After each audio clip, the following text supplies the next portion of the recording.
My dear students, Assalamu alaikum. I am Dr. Mohammad Samsud Associate Professor, Department of Government and Politics, Asian University of Bangladesh. Today I will delivering my lecture on actors in policy making process. From this topic, we will learn policy making process, identify the actors in policy making process, role of actors in policy making process.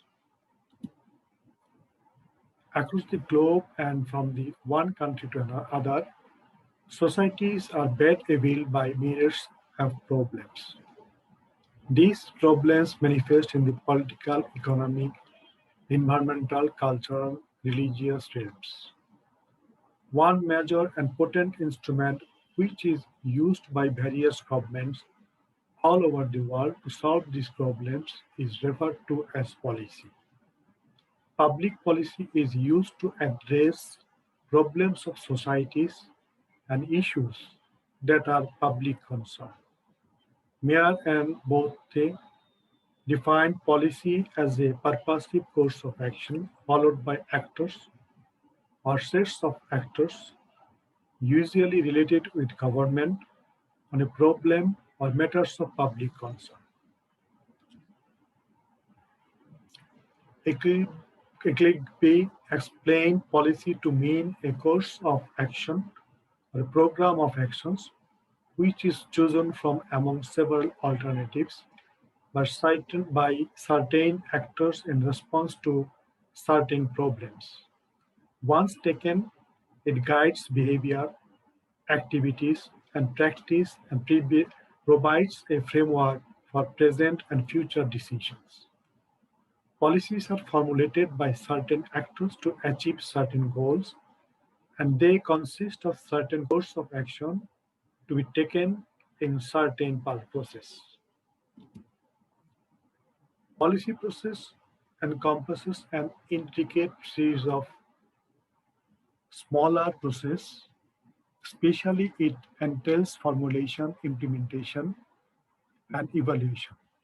Conquest upon the intricacies involve specific, crucial actors play a role in the policy-making process. Anderson categorized the crucial actors in the policy-making process into two, namely, official and unofficial policymakers.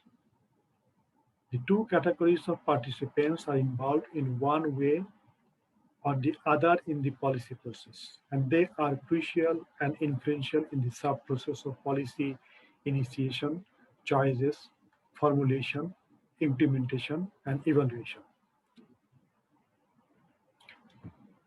Unofficial policymakers do not occupy formal public positions or political offices. They are not in government, but they derive their relevance and policy-making roles from government and the official policymakers. Mainly, they harness their interests and demands, harmonize them, and influence official policymakers to factor them into the policy-making process. According to Anderson, the official policymakers are those who possess legal authority to engage in the formulation of public policy. Those involved in this category are the legislatures, the executive, the administrators, and the judiciary. Each of them performs policy-making responsibilities in a different way from the others. They are governmental actors who occupy formal public positions and political officers and serves as the actual policymakers. Official policymakers are in turn categorized by Anderson and Egonman into primary policymakers and supplementary policymakers. Primary policymakers are constitutionally empowered to engage in the formulation of policies. It is their constitutional assignment and responsibility. Consequently, they need not depend upon the governmental agencies or units or structure to perform their policy-making roles.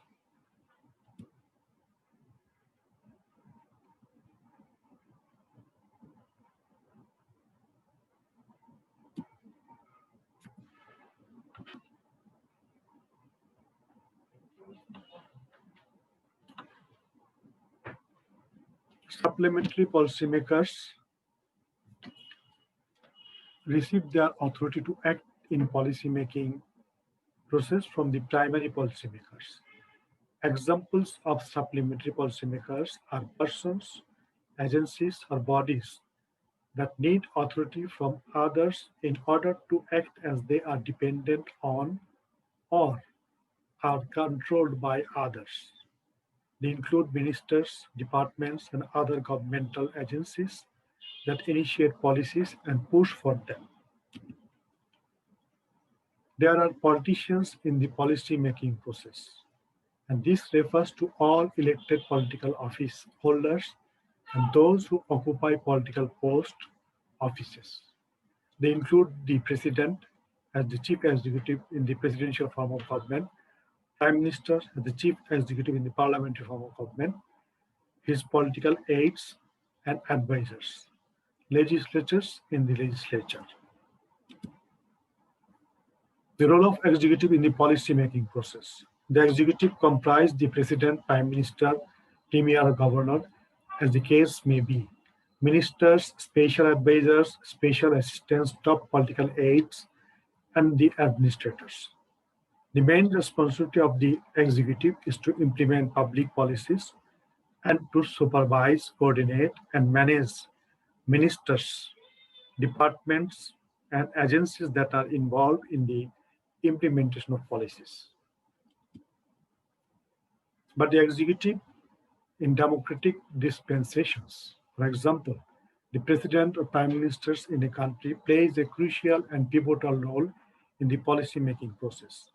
Indeed, they plays dominant role in the initiation, formulation, and implementation stages of the policy process.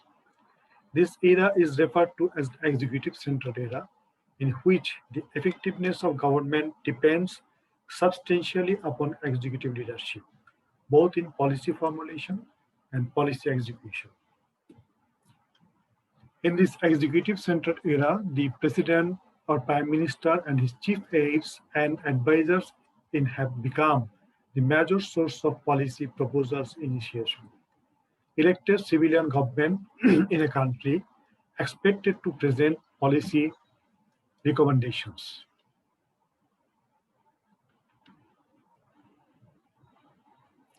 The executive chief is looked upon not only for executive leadership but also for legislative leadership. He plays dominant roles in the policy process that transcend mere implementation because of certain glaring factors. Firstly, the chief executive parades an array of ministers, advisors, technocrats, professionals, skilled and experienced administrators on various policy issues ranging from political, social, and economic matters to foreign and military relations. Secondly, the power of the executive has been consulted by constantly increasing because of the increasing complexity of policy problems which require a high degree of professionalism and specialized knowledge to tackle. Thirdly, the legislature, which is constitutionally empowered to formulate policies, largely appears to have abdicated that constitutional responsibility to the executive. The fragmentations of the legislatures and mode of operation have incapacitated them from having adequate time and the necessary chosen to address policy matters. Fourthly, the executive has enormous funds, ample facilities, and power of patronage at its disposal to push for the acceptance, and passage of his policy proposals. In the areas of foreign and military policy, presidents possesses great constitutional power and operating freedom, especially in the United States of America. Foreign foreign policy largely a certain of presidential or prime minister leadership and action. It is to great extent the domain of the executive, and this is the case in all nations of the world. In some cases, the president or prime minister is an adopter of any policy initiation initiated singly by the presidency or prime minister premier itself in its own right. In developing countries, the scenario is that power is more highly concentrated in the executive. As a result of this, the executive has more influence in forming public policies in the entire policy process. The role of legislatures in policy making. Legislatures are members of parliaments, for example, the National Assembly in Bangladesh. As indicated earlier, the legislatures constitute the primary policymakers. They possess direct constitutional authority to initiate and formulate policies. As elected lawmakers, they represent their people from their various constituencies. Consequently, they are expected to collect the views, interests, demands, and problems of their constituents, harmonize them, and translate them into policy proposals for the legislature. Such policy proposals are subjected to the entire legislative process for regarding, debating, and scrutiny by the relevant standing committees. Policies formulated from such proposals are then forwarded for the President's assent. Formulated policies will set up policy programs and required actions, which the executive will then implement and evaluate. Legislatures do not generate and develop policy proposals from their people only. They also develop draft policies from their fellow legislatures and executive. In reality, today legislatures appear to have practically and largely abdicated their constitutional responsibility of policy making to the executive. Legislatures no longer exert considerable influence on the initiation and formulation of policies. They just, in most cases, mainly formalize, and legitimize policies already formulated by the executive. They look up to the executive for legislative leadership. Firstly, legislatures are fragmented not only along party lines but also along ethnic and religious lines. Consequently, they lack the necessary cohesion to generate, initiate, and formulate policies that will benefit the majority of citizens. Secondly, many legislatures lack the intellectual depth, professionalism, skill, and technocracy needed to tackle the complex problems of modern-day societies and governance which the executive functionaries have. Thirdly, most legislators demonstrate flippancy. They have little understanding of the weight of their assignment.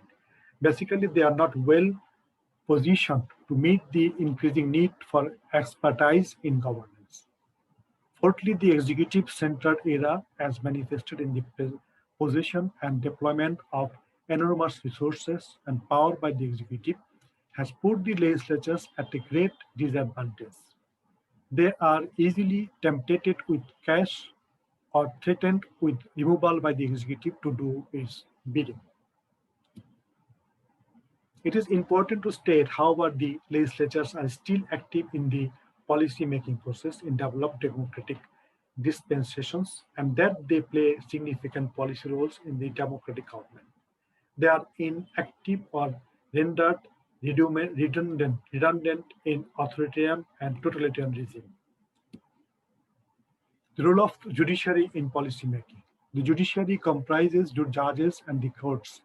Their constitutional responsibilities are the interpretation of the constitution and the laws as well as adjudication in conflict between individuals, groups, governmental institutions, and the arms levels of government. It is instructive to note that the judiciary is not constitutionally empowered to initiate, formulate, or implement policies. However, through the interpretation of the Constitution and laws, it contributes significantly to the policy-making process for important instruments that the judiciary employs to react to policies. These instruments are judicial review, statutory interpretation of cases brought before the judges, case on economic matters, judicial activism. Through this instrument, judiciary is playing a role formulating the policies.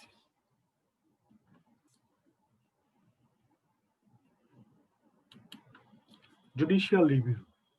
This refers to the power of courts to determine the constitutionality of the actions of the legislative and executive branches and declare them unconstitutional, null and void, and of no effect in such actions violate any sections of the Constitution. Statutory interpretation of cases brought before the judges. This instrument refers to the power of courts used in interpreting and deciding the meaning of constitutional provisions, which are prone to conflicting interpretations. Judges in their courts clarify constitutional provisions, and whatever interpretation they give becomes binding on all parties involved. This has to do formulation of economic policies. This has to do with the decisions of court on matters like contracts, ownership of property, and employer-employee in relationship. When matters relating to this are brought before the court's judges, the decisions can translate to policy making or policy fine-tuning or repolicing altogether. Judicial activism. Judicial, my dear students, in every democratic state and in any state, these are the main actors in policy-making process. Today, we like to conclude our session right now. In our next class, we will discuss in details other actors in the policy-making process. If you have any questions, you may raise, though we have no very limited time.